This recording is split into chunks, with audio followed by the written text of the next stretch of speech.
اللهم صل على محمد۔ السلام علیکم ورحمۃ اللہ وبرکاتہ۔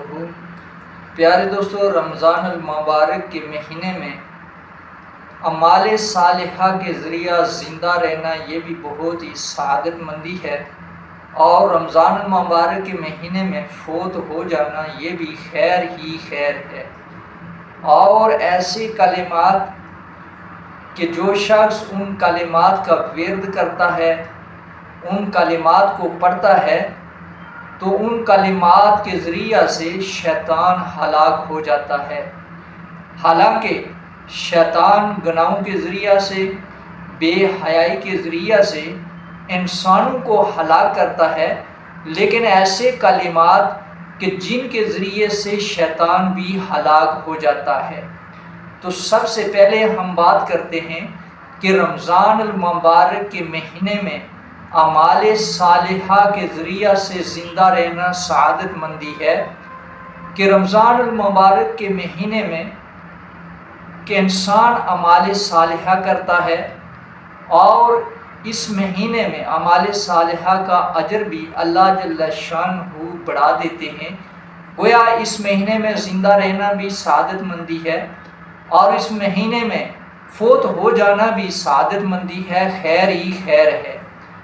کیونکہ جو انسان، جو مسلمان رمضان المبارک کے مہینے میں ایمان کی حالت میں رمضان المبارک کے مہینے میں فوت ہو گیا، تو وہ قیامت تک کے لیے وہ عذاب، قبر کے عذاب سے محفوظ ہو جاتا ہے۔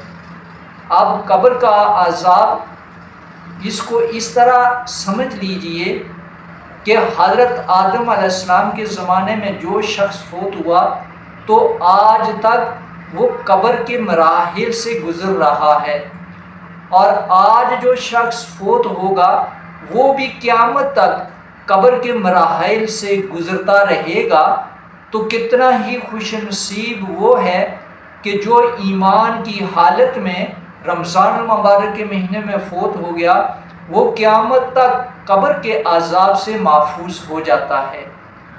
اب سوال یہ پیدا ہوتا ہے کہ ایک ایسا شخص جس کو ایمان نصیب نہیں ہوا، یعنی غیر مسلم شخص اگر رمضان المبارک کے مہینے میں فوت ہو جاتا ہے، تو اس کے بارے میں کیا اسے بھی قبر کے عذاب سے، رمضان المبارک کی وجہ سے، برکت کی وجہ سے، کیا وہ بھی قبر کے عذاب سے محفوظ ہو جاتا ہے؟ تو رمضان المبارک کے مہینے میں اگر کوئی غیر مسلم جس کو ایمان نصیب نہیں ہوا، وہ بھی اگر اس مہینے میں فوت ہو جائے، تو اس مہینے کی برکت کی وجہ سے جب تک یہ مہینہ رمضان المبارک کا مہینہ جاری ساری رہے گا، تو وہ شخص بھی قبر کے عذاب سے محفوظ ہو جائے گا۔ اور جب رمضان المبارک کا مہینہ جو ہی ختم ہو جائے گا، تو اس شخص کو عذاب قبر میں مبتلا کر دیا جائے گا۔ اب بات کرتے ہیں کہ ایسی کلمات کہ جن کے ذریعے سے شیطان بھی ہلاک ہو جاتا ہے، وہ کلمات کیا ہیں؟